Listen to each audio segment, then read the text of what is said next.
So most TRT clinics are not optimizing you. So they're managing your testosterone like a thermostat. They try to turn it up, check a couple labs, and then send you on your way.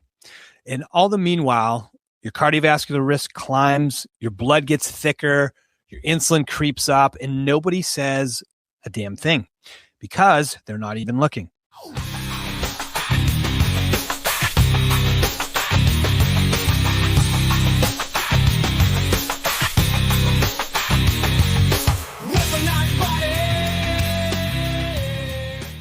So today what I'm going to do is I'm going to break down the labs that actually matter when you're on a testosterone replacement therapy. And this goes for both men and women because the ones most clinic don't even run are sometimes the most important. And why ignoring these particular markers is how guys and girls on TRT end up feeling worse when they've been on testosterone for 1-2+ years, sometimes feel worse than when they even started. So let's start to get one thing straight. Testosterone replacement therapy is not without risks, okay? It is not, I would say, extremely dangerous, but it can also be mismanaged if monitoring is poor. So there's definitely a difference between doing a testosterone replacement program well and not very well. And if you're going to manipulate hormones, you better understand what else that you're manipulating downstream with your physiology, because testosterone does not operate in isolation, right? It impacts things like your red blood cell production, your lipid chemistry, your insulin sensitivity, all types of growth factors in the body, inflammation pathways, etc. And listen, if you're not measuring those, you're just completely flying blind. So let's talk about the first biomarker that I never see when people come to me with their TRT clinic blood work is homocysteine. It's what I consider the silent cardiovascular risk biomarker. And it's one that almost nobody checks, which is criminal because homocysteine can be inflammatory to your vessels. And what it is an amino acid linked to something called methylation, and is correlated with vascular health. And why this matters on a testosterone program is that elevated homocysteine is strongly associated with endothelial damage, which is the lining of your arterial walls. So it, in other words, in accumulation can increase your clot risk and therefore increase your risk of cardiovascular disease. So this is how testosterone can indirectly influence your methylation demand, because when you're optimizing testosterone and you're getting your testosterone up into the 800s, 900s, into the thousands, what you're doing is you're increasing your methylation demand in your body. So you're automatically creating this uptick in energy demand. And if your system cannot keep up, what happens is your homocysteine rises. Now, an optimal homocysteine range is upwards of 8 micromoles per liter. I see guys in my office all the time with 10 to 15 micromoles per liter, which is way too high. And the funny thing is the medical range can go up to 15 and say you're quote unquote normal, which is total bullshit. That's like survival range, right? We're not aiming for survival range. We're aiming to optimize. And I thought that's why you were doing a testosterone program in the first place.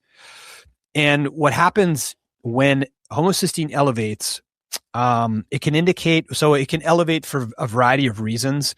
Number one is you have a very poor B12 or folic acid status, which there's a variety of reasons that can happen. Number one, first and foremost, is chronic stress. Number two is a methylation genetic variant called MTHFR. And the third is that you are just, not consuming B12 in an optimal fashion, which is not as common. Most people are, they're intaking B12, ample of it, especially if you eat animal products. If they're just chronically inflamed and they're burning through it, right? So chronic inflammation, stress, or genetic mutation. And why TRT clinics miss this is because it's not on the standard panel. And it doesn't specifically affect your total testosterone number, but it absolutely affects, whether or not you get results with your testosterone program.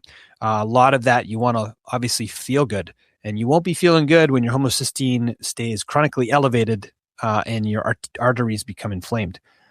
So, which brings me to biomarker number 2, which I occasionally see this on panels because most panels are getting CBCs, which you do want to make sure you're monitoring your red blood cells as far as the amount, the size, the shape, the color.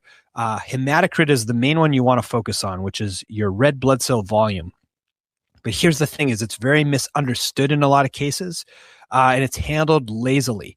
And the thing is, like, why it matters on TRT is because you've heard me talk about this before, is testosterone stimulates something called erythropoiesis in your body, which is the production or increased production of red blood cells.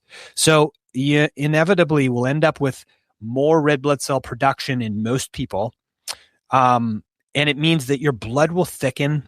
It can increase the viscosity and also put a higher strain on your heart. And the problem is most clinics wait until it's way too high. And then what's the fix? Well, here's what I hear as default. It's like, oh, just donate blood. And they're routinely telling guys to just dump blood. And here's the thing, that's just reactive medicine, right? So a better approach is always to make sure you monitor trends. So you're actually giving a shit about your clients and doing routine, regular blood work to look under the hood and monitoring the trends of their erythropoietin or the erythropoiesis or their red blood cell production as it pertains to the TRT dose you have them on. Assess their hydration status. It very much matters when it comes to red blood cell volume. You know what else does? Sleep apnea. If you're chronically depriving yourself of oxygen, your body will create more hematocrit. It is a physiological adaptation, sort of like being at altitude, right? You move to Colorado, your body's going to make more EPO and increase your red blood cell volume to create more oxygen carrying ability for your body, right? Chronic inflammation also will cause elevations in hematocrit. So you have to look at these things, and it's so critical. I think it's bananas. It makes zero sense to me why TRT clinics will get you to do a complete blood count to monitor your hematocrit, but then they won't measure your ferritin levels. Now, what happens when you're telling your clients to consistently dump blood is it will start to deplete your iron stores, which is AKA your ferritin levels. And I'll get to ferritin in a few minutes, but literally, like, you absolutely have to be monitoring your ferritin levels if you're going to tell people to dump blood routinely, some like phlebotomy on a regular basis. So this is controversial, but the medical range above 52% for men is typically the danger zone. Same thing with women. It becomes concerning after 52, 53%. If it's 54 or above, it does become very concerning. But there's a lot of docs out there that are very comfortable seeing their men between 50 to 52%. Me being one of them. As long as you don't have other risk factors such as inflammation, such as dysregulated cholesterol and high ApoBs, high homocysteine, chronic dehydration, all that stuff. If you're pretty dialed in otherwise, a 52 to 53% hematocrit is not necessarily problematic. However, it can be if you have other risk factors. So context matters, but hematocrit alone doesn't tell the full story. We got to look at some other stuff. I did quickly mention ApoB cholesterol. So listen, if you're at this point, the amount that is understood about lipid chemistry, like if your lipid panel doesn't have an ApoB cholesterol, it's useless. It is literally useless. Like we're talking about 1985, like cholesterol panels still had total cholesterol, HDL, LDL, triglyceride, like what we know now at a relatively inexpensive price, okay, we know that like what tells the whole story about your cardio risk when it comes to your lipid chemistry is a particle called ApoB. It's it's literally your number of atherogenic particles. So the ones that are actually correlated the most with heart disease. So it's not just total cholesterol that counts. It's not just total LDL that counts. It's the actual ApoB particles that are known to penetrate arteries. And why this matters on testosterone replacement, for example, is testosterone replacement can have some effects on your lipid chemistry, such as lowering LDL. It can shift your lipid metabolism to a degree and potentially increase the particle numbers. That's why you can have normal LDL cholesterol and still have high ApoB. It still means you have a higher risk, right? So you want to be below that 80 milligram per deciliter number. And again, this is just another factor when it comes to assessing your cardiac risk, right? If you're not measuring ApoB, though, you're missing out on a huge piece of what matters when it comes to your cardiovascular risk, period. You listen to anybody who knows what they're talking about when it comes to longevity, health, performance, recovery, and lipid chemistry, they're going to highlight ApoB cholesterol. Let's talk about the fourth biomarker that you're never getting on a typical testosterone replacement panel at your typical TRT clinic is IGF-1, which, by the way, insulin-like growth factor is the growth signal that you're wanting when you want to assess your body's ability to put on muscle, recover. It is massively overlooked. So what it does is it reflects your growth hormone activity, your tissue repair, and your recovery capacity. Of course, this is the main motivating factor behind a lot of guys that are looking for testosterone replacement. They want to look, feel, and perform optimally again. And testosterone and IGF-1 interact, specifically testosterone and estrogen. So listen, if your testosterone is not optimized alongside of your estrogen, then your IGF-1 conversion is going to suffer. And when your IGF-1 conversion suffers, your recovery will suffer, your fat loss will stall, and your muscle gain will become limited. Even if you have high testosterone and you still feel like crap, it might be because your IGF-1 levels suck. It might be because you are crushing your estrogen with aromatase inhibitors. Okay, this is a standard recommendation when it comes to a typical TRT clinic. Here's your testosterone. Here's your aromatase inhibitor. We'll redo labs in 6 months. Go. And there's no check-ins. There's no modifications. And there's total ignorance when it comes to their IGF-1 status. They think that smashing estrogen is better. Okay. There has to be a beautiful ratio of estrogen to testosterone. Okay. You need to have optimized estrogen ranges in order for optimal IGF-1 conversion to happen, for optimal testosterone effectiveness to happen. If your IGF-1's too low, you're going to have bad recovery. If it's, obviously, optimal range is context dependent, depending on your age and whatnot. But listen, you want to see over 200, ideally, for anybody who's, under the age of 60. Men and women have a little bit different ranges, but far too often I'm seeing really, really suppressed IGF-1 levels. And clinics skip it because it doesn't change your total testosterone number, but it definitely changes your results. So if you're getting a shitty result with your testosterone replacement program, it's maybe because your IGF-1 levels suck. Which brings me to biomarker number 5, which is your free testosterone levels, not your total testosterone. There are clinics out there that solely measure total testosterone levels and hang their hat on that number, which drives me absolutely fucking nuts. Because what free testosterone tells us is it's that is the fraction of testosterone that's actually bioavailable and active. Why this matters is that you don't feel your total testosterone, right? You do feel your free testosterone. You can literally have an optimal level of 900 testosterone and still feel terrible. And it could be because of a variety of reasons. One of them could be because your free testosterone is low. Your sex hormone binding globulin could be jacked up for a variety of reasons, which binds up a bunch of your testosterone. Your testosterone dose can really affect this number. Your testosterone dosage frequency can affect that. Your testosterone fluctuations, right? So the bottom line is your clinic's not looking at your free testosterone and only your total testosterone. They are completely guessing as far as the effectiveness of the program that they've given you. Number 6, rarely, if ever, do I see a fasting insulin number on a physical panel, like on a blood panel from a TRT clinic or from a general physical for that matter. And this one is a big one. There's almost no TRT clinics that run this. There's almost no, primary health panels that I see with this on it. And like what fasting insulin actually tells you is it tells you about insulin sensitivity. It tells you about early metabolic dysfunction.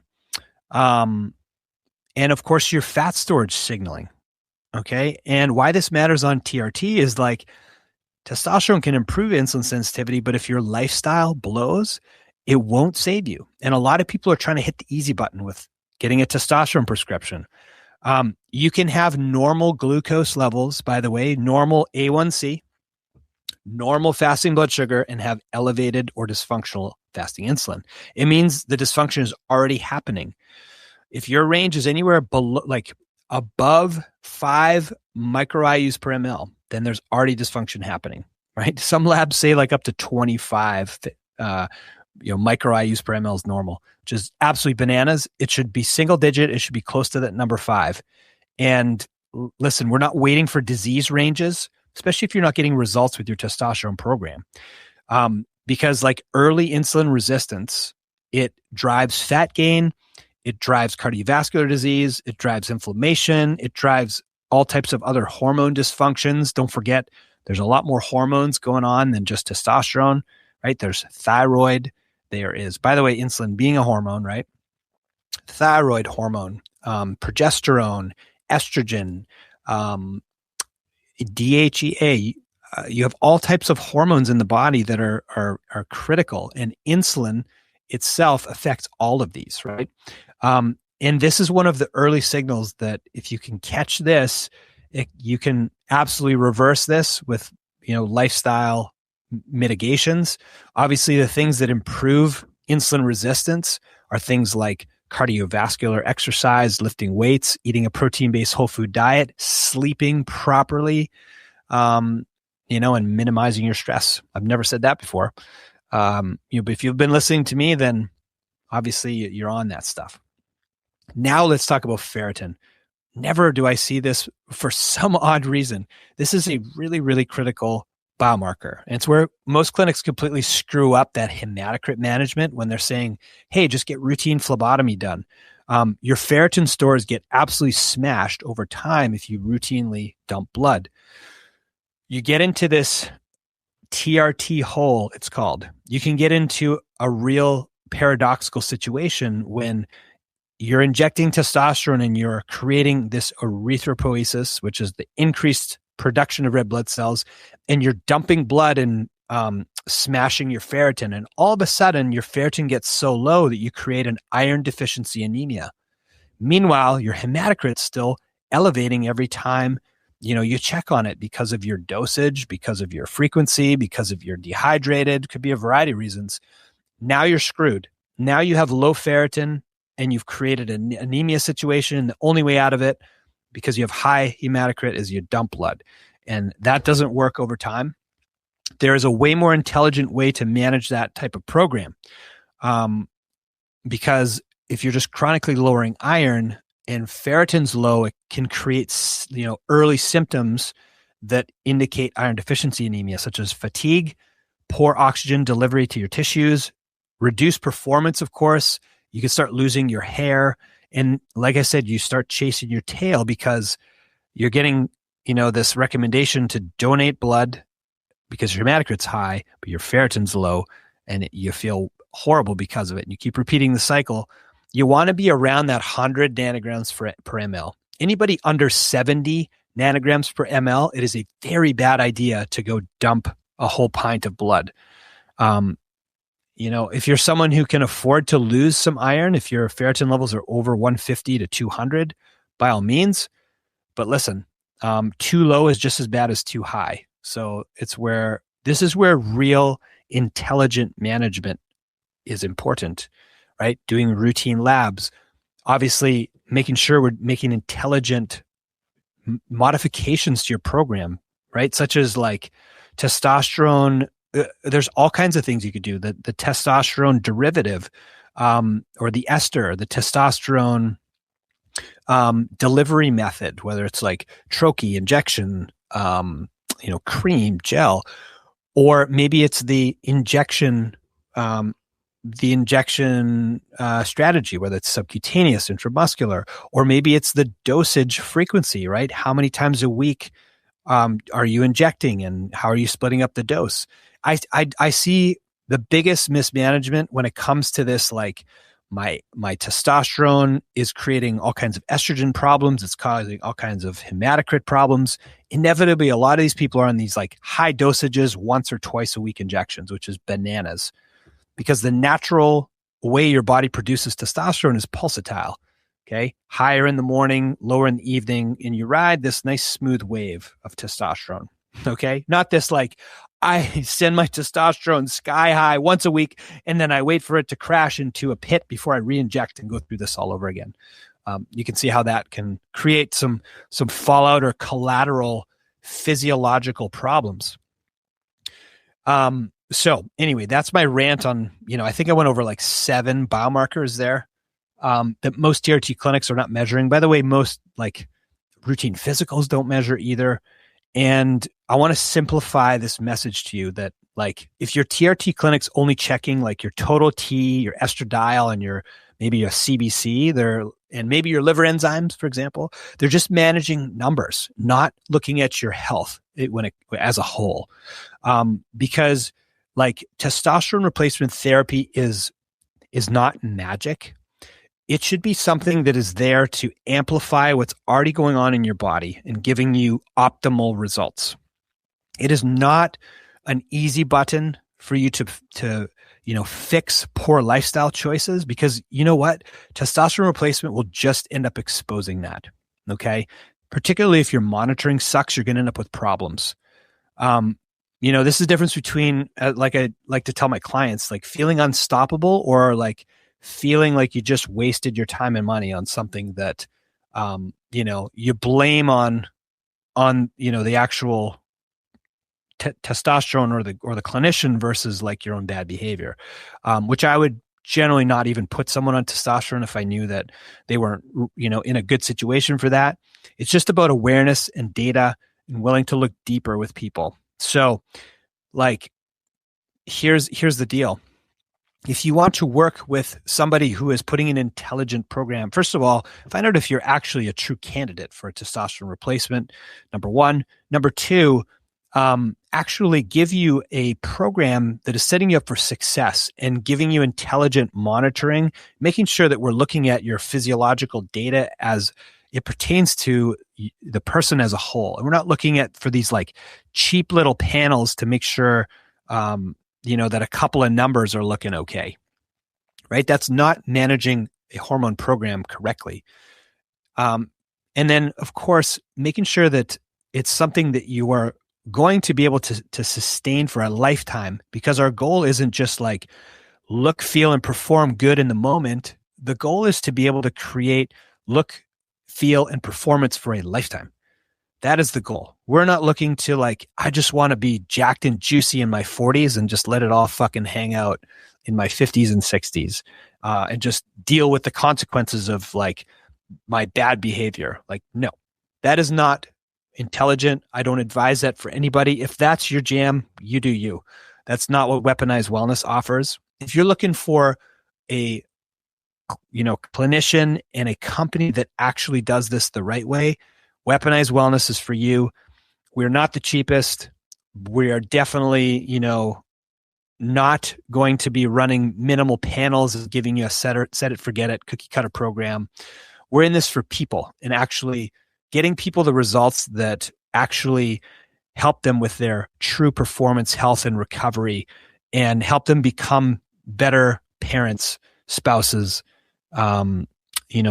leaders, employees, better people in general. So if that sounds like, what you're looking for, go to weaponizedwellness.com, check us out, shoot me a message if you got questions. As always, I appreciate everybody who listens, who takes part in, making this fun for me. and always putting out good info for you guys. And I look forward to talking to you guys again in 2 weeks.